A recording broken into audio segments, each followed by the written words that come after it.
রামাল্লায় ফিলিস্তিনি বন্দীদের মুক্তির পর এভাবেই স্বজনদের কাছে পেয়ে আবেগ আপ্লুত হয়ে পড়েন অনেকে।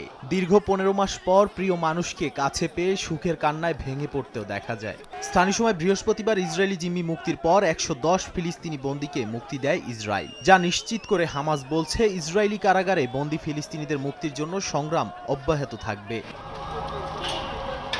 পশ্চিম তীরের রামাল্লায় যখন রেড ক্রসের বাসে বন্দীদের মুক্তি দেওয়া হচ্ছিল, ঠিক তখনই সিলোয়াত শহরে অভিযান চালায় ইসরায়েলি বাহিনী। সেখানে সংঘর্ষের সময় এক শিশু সহ ২ ফিলিস্তিনি আহত হয় এবং ১৩ বছরের এক শিশুকে গ্রেপ্তার করা হয়। একই সঙ্গে জেনিনে ফিলিস্তিনিদের সঙ্গে সংঘর্ষে এক ইসরায়েলি সেনাসহ হতাহত হয় কয়েকজন। এরই মধ্যে হামাসের সামরিক শাখার প্রধান মোহাম্মদ দেইব গেল বছর জুলাইয়ে ইসরায়েলি হামলায় নিহত হয়েছেন বলে নিশ্চিত করেছে হামাস।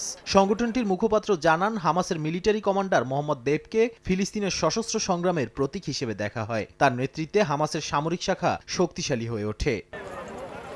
এদিকে গাজা থেকে চিকিৎসার জন্য ২৫০০ শিশুকে দ্রুত সরিয়ে নেয়ার দাবি করেছেন জাতিসংঘের মহাসচিব আন্তোনিও গুতেরেস। পাশাপাশি অসহায় ফিলিস্তিনিদের সহায়তা দেয়া জাতিসংঘের শরণার্থী সংস্থার উপর দেয়া ইসরায়েলি নিষেধাজ্ঞা তুলে নেয়ার আহ্বান জানিয়েছেন বিশ্ব খাদ্য সংস্থার প্রধান তেদ্রস আধানম। নাদিম মারজান, সময় সংবাদ।